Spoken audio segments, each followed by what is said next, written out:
Good evening, everybody, and thank you all very much for joining us here at the National Museum of Racing and Hall of Fame. Tonight's event, Amplifying the Future of Racing, is really about spreading awareness of educational, workforce, and international opportunities across our industry.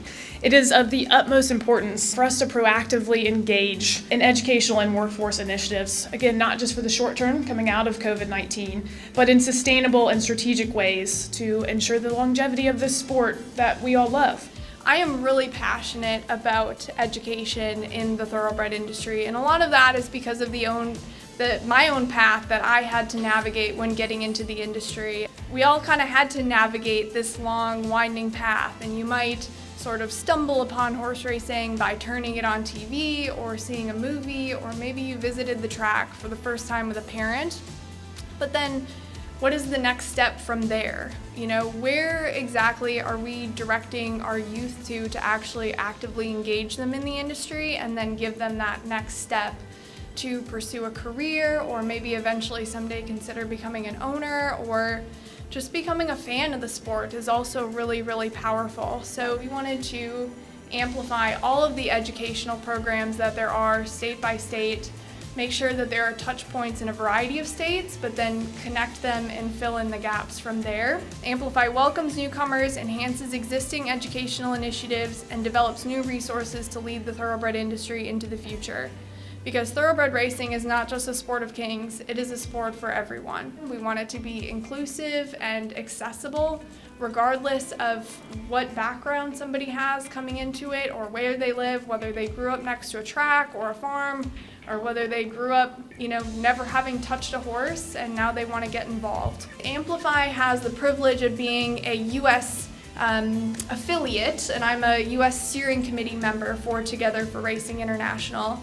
And this is an umbrella organization that assists racing globally to contribute to society by improving the lives of its people and communities, which is a very big statement. But boiling that down, the way that it really started was in 2019, Godolphin brought together 6 different racing nations to talk about where people were struggling when it came to education and workforce, how are we engaging with our communities, what can we do to share ideas and work collectively as an entire racing world to be able to bolster all of these different areas. And so the result of that was Together for Racing International. I just really had the most amazing job of figuring out new ways to foster growth and make change within the thoroughbred industry.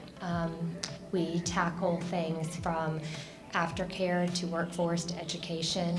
We look at a global scale, and we look at our own communities and figure out ways to go in and make change. We are really excited to unveil a new program that TfRI has fostered, and that is the TfRI Sister Cities Student Exchange Program. Lexington, Kentucky is a sister city to 4 other cities. The Sister Cities program actually started back in the 1950s with Lexington and Deauville, France. The thoroughbred is what brought them together, the horse, but they started realizing there was so much travel between the 2 cities that culturally, through education, they could partner together and become sister cities. Soon, County Kildare was added in Ireland, and Newmarket, England, and now Japan has been added as well. So Remy Balick had the idea to bring the racing schools and graduates of those racing schools together to potentially apply for exchange programs to go and work in new countries, ages 18 to 25, that have graduated from either the BCTC Equine program, which is our racing school, that's in Lexington, Kentucky, with Race in Ireland, the British Racing School in England, and then AFASEC, which is in France. So graduates of those programs can apply for an exchange in one of the 4 countries. And this is just a great way to create those networks that help bring us together and make us stronger, but also provide these opportunities for these students. My job really focuses on the employer side of things and looking at how the industry, both racing and non-racing, can really bolster the enthusiasm that individuals have to come into this industry, specifically for working. This workforce challenge that we're facing as a nation is not something that happened overnight, and therefore some of the solutions and hopefully the turning around of that workforce crisis is also not going to happen overnight. So we have less and less people that are exposed to the industry, specifically the racing industry, than they were previously, and so it is the industry partially's responsibility to then be able to bring that industry to people who have never had exposure to it, which is a lot of what's been talked about already tonight. There's 2 open positions for every 1 American right now, and so even if we filled all those positions with every single person in the U.S. between the ages of 16 and 65 that could work, we still have open positions. The population is simply not there anymore. A lot of our managers have gotten to the positions that they have because they're great horsemen or great horsewomen, and they've been in the industry for a long time. They have a lot of knowledge, but they may not have been properly trained on how to manage staff.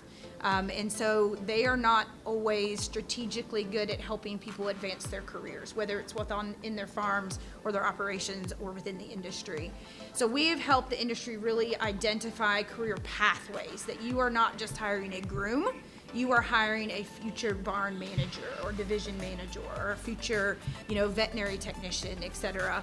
So we are really trying to create actionable steps for upward movement of people in different positions. We've had to really kind of have a mind shift for a lot of our employers to think outside the box in what is normally a very traditional industry.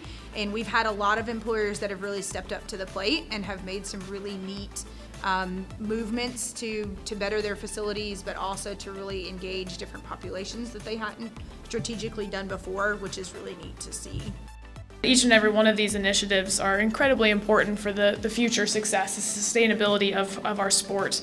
But none of them matter much if people like you don't know about them, right? We have to have buy-in and commitment from our industry for any of them to be successful, and it starts with you all.